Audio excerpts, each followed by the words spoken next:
So today, I'd like to explore some of the improvements coming to the Dynamics 365 marketing app.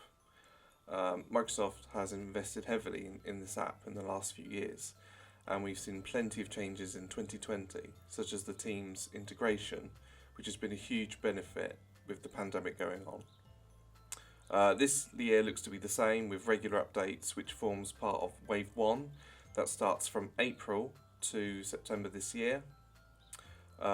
Before I begin this video, I'd like to point out that final features can change before commercial release, but it's a good indicator of where we're heading, so just bear that in mind.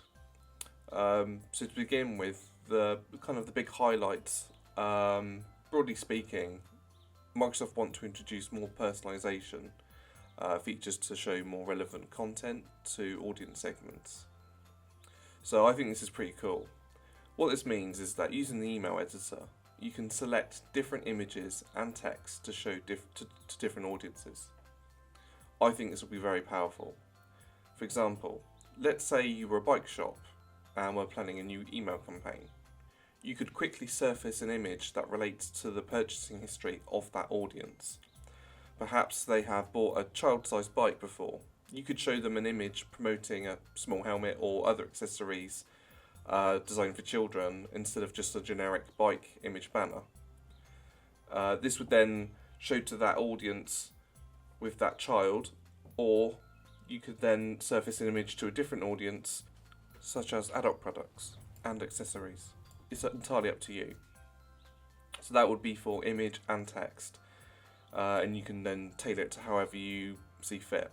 Another feature that's really cool and forms part of the roadmap is that they're expanding communication channels to include SMS sends to any mobile phone.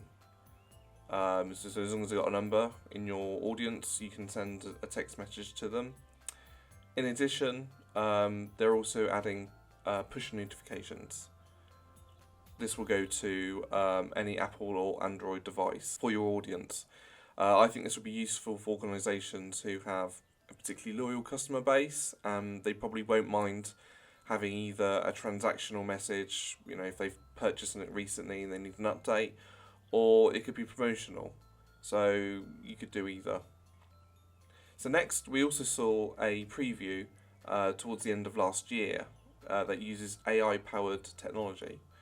And this assists marketers in creating segments with something called natural language processing, or NLP.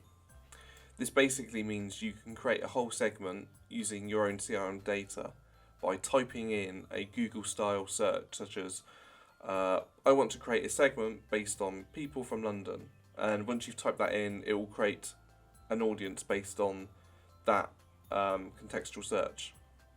Well, more of that is coming. NLP is now coming to customer journeys.